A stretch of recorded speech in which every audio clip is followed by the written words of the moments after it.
Hey, what's up guys? Today we're going to be turning this platter here. This is what I believe to be mahogany. I'm not totally sure. I found this out at one of my friend's shops. It's been sitting up on his shelf for 3+ years. I wasn't expecting a lot out of it, but when I turned it, I got this, and I am so happy with it.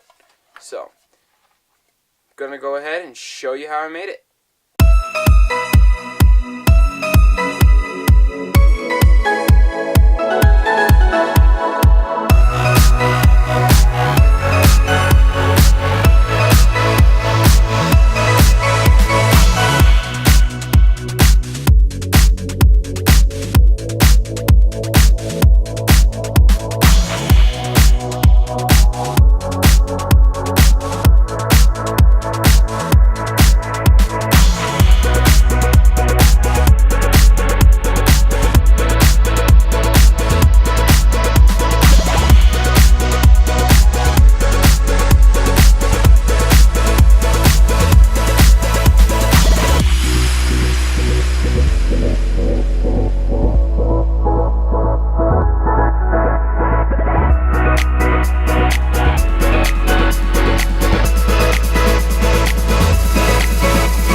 with the way this came out. It was a really fun piece to turn. This turned out to be exactly the same diameter as the maximum capacity on my lathe. I had to turn it outboard to get it started, to get it so it would fit, but it ended up being exactly the same size. The only thing I would change is that I have kind of a sharp edge on this here. It's not the best. I think I might remount it and just take some like 400 grit sandpaper and just take the edge off real quick and then put finish back onto it. Other than that, it turned out great. Thank you so much for watching my video. If you enjoyed it, please hit that like button. Also, share this video with any of your friends who might be interested. Also, if you're new here, please consider subscribing. I put a video out every Friday. You can also go follow me on Facebook at Made by Brent. See some of the projects I'm working on. I'm going to be posting a whole bunch of photos pretty soon here. I'm going to try and post a couple a day of just all the different projects I have that I finished that I don't have videos on, and even some of the ones I do. I'm going to try and get some really nice shots to start posting all of those on Facebook, so you can, if you want to see what I've been working on, you can go check those out over there. Thank you so much for watching. I'll see you next time.